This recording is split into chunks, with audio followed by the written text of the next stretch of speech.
Guys, आप सबके लिए हमने आज का क्लास धातु और अन्य तत्वों से कई ऐसे बीमारी होते हैं जो एग्ज़ाम्स में पूछे जाते हैं और काफ़ी इम्पोर्टेंट मायने रखता है, जैसे कि एसएससी में, रेलवे में, ग्रुप डी एनटीपीसी या फिर बीपीएससी में या किसी भी पीएससी में आपको पूछा जा सकता है साइंस का प्रश्न। धातु और अन्य अधातुओं से, तत्वों से कई बीमारियां होते हैं, इस बीमारी से प्रश्न बनते हैं। तो दोस्तों चलते हैं, हमारा आज का पहला प्रश्न है पारा।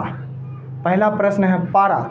आप उसी पारा से समझ रहे हैं जो डॉक्टरों द्वारा थर्मामीटर में यूज किया जाता है, थर्मामीटर में जो पारा भरा जाता है। तो दोस्तों पारा को हम मरकरी भी कहते हैं और इसका सूत्र याद रखना काफ़ी ज़रूरी है। ये प्रश्न भी पूछा गया है कि पारा या फिर आर्सेनिक या अन्य तत्वों का रासायनिक सूत्र कौन सा होता है। तो दोस्तों याद रखिएगा, ये पारा का सूत्र Hg होता है और पारा या मरकरी से मिनी माता रोग होता है। ये मिनी माता रोग है कहाँ का, याद रखिएगा, ये जापानीज रोग है, यानी कि जापानी रोग है। कैसा रोग है? जापानी रोग है। केस होता है आर्सेनिक आपके घरों में, ये पानी में देखा जाता है। पानी में आर्सेनिक की मात्रा बढ़ जाने के कारण या आर्सेनिक की मात्रा पानी में अधिकता होने से आप देखिएगा गांव देहात के लोग जब पानी में ज़्यादा देर तक ठहरते हैं तो उसे पैर वाइट हो जाता है, यानी कि पैरों का सफ़ेद होना बीमारी जो होता है,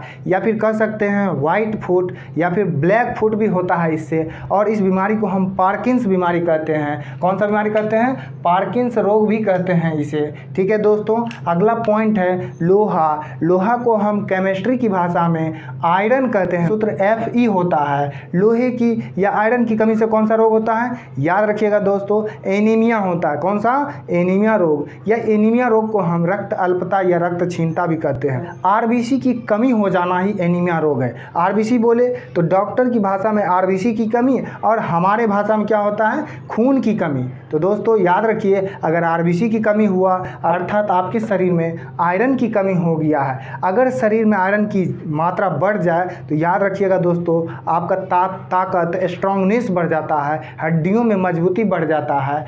अगला प्रश्न है कैडमियम। कैडमियम का सूत्र होता है Cd। याद रखिएगा, कैडमियम से होने वाला बीमारी का नाम है इटाई रोग जो है कैडमियम की अधिकता से होता है और ये विषाक्तता भी होता है। ठीक है, कैडमियम विषाक्तता भी होता है। इसका लक्षण है दोस्तों रीढ़ की हड्डी में दर्द, जोड़ों में दर्द। ठीक है दोस्तों, हड्डियों का नरम होना, किडनी खराब हो गया है तो कैडमियम की अधिकता हो गया है, इतना तो मालूम होना चाहिए ना। अगर आप लोगों में से अगर कोई आपके आसपास सोने, चांदी या तांबा या जस्ता के कारखानों में काम करता है, खनन क्षेत्रों में काम करता है, ज़्यादातर उद्योग कारखानों में, खनन क्षेत्रों में काम करने वाले मजदूरों को ही होता है, याद रखिएगा। अगला पॉइंट है हमारा तांबा। तांबा का सूत्र होता है Cu। याद रखिएगा, क्योंकि ये भी पूछा गया प्रश्न है कि Cu किसका सूत्र है? तो तांबा का, यानी कॉपर का। शरीर में कॉपर के पॉइजनिंग के कारण जो बीमारी होता है उसका नाम है विल्सन रोग। कौन सा रोग? विल्सन रोग। याद रखिएगा, कॉपर की अधिकता के कारण होता है। ठीक है दोस्तों, क्यों होता है?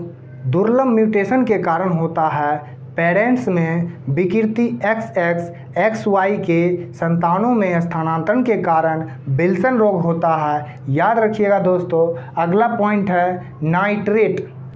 NO3 सूत्र होता है नाइट्रेट का और नाइट्रेट के कारण ब्लू बेबी सिंड्रोम रोग होता है। ब्लू बेबी सिंड्रोम रोग शिशुओं में देखा जाता है। यह किसी अन्य एज में नहीं बल्कि शिशुओं में जन्मजात होता है। यह जन्म लेने के तुरंत बाद डॉक्टर अपने इकोकार्डियोग्राम से चेक करता है तो उसे पता चलता है। इकोकार्डियोग्राम से चेक करने के बाद डॉक्टरों को बुदबुदाहट की आवाज़ फेफड़ों में आता है तो उसे ब्लू बेबी सिंड्रोम रोग पता चलता है। या ब्लू बेबी सिंड्रोम रोग में देखा जाता है दिल में छेद हो जाता है। ठीक है दोस्तों, दो प्रकार का होता है। एक तो शिशुओं का शरीर नीला पड़ जाता है तो डॉक्टरों द्वारा सर्जिकल इलाज से ठीक किया जाता है, लेकिन डॉक्टरों द्वारा बैलून एंजियोप्लास्टी से दूसरे प्रकार के दिल की बीमारी को ठीक किया जाता है।